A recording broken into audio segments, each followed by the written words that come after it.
Next, we've got Taylor Kitkowski, using large amplitude functional movement for the treatment of Parkinson's disease. The program is the Doctor of Physical Therapy, and her faculty advisor is Dr. Sarong Jang.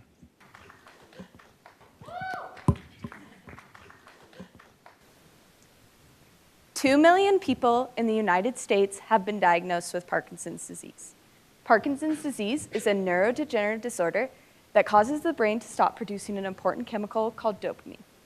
By the time someone is diagnosed with Parkinson's disease, they have lost up to almost 80% of their dopamine-producing neurons.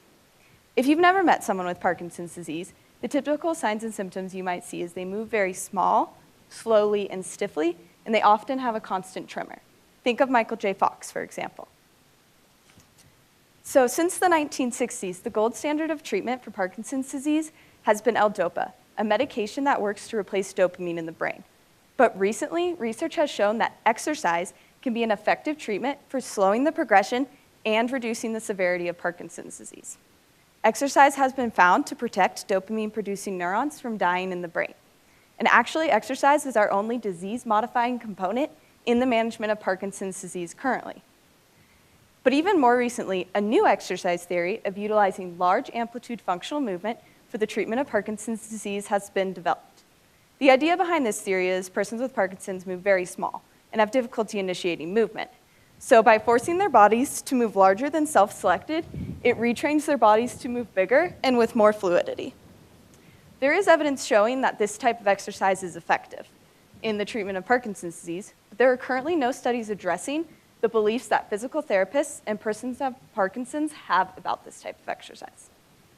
Do clinicians utilize large amplitude functional movement in the clinical setting, and do they believe it's beneficial with their patients? And do persons with Parkinson's feel that this type of exercise helps reduce the severity of their symptoms? Our team here at NAU has created 2 surveys to address these questions. We hope these surveys will help determine if physical therapists and persons with Parkinson's are utilizing large amplitude functional movement, and if and why they believe that this type of exercise is more effective in reducing the severity of symptoms of Parkinson's than traditional exercise. Our studies have been IRB approved, and currently data is being collected. We hypothesize that these type of exercises are being utilized in the clinical setting and that they are perceived as beneficial. We hope with these results that researchers can further design experiments to determine the exact underlying mechanisms behind those perceived benefits, and therefore evaluate the need for greater promotion to the use of and adherence to large amplitude functional movement in the clinical setting and improve our treatment of Parkinson's disease. Thank you.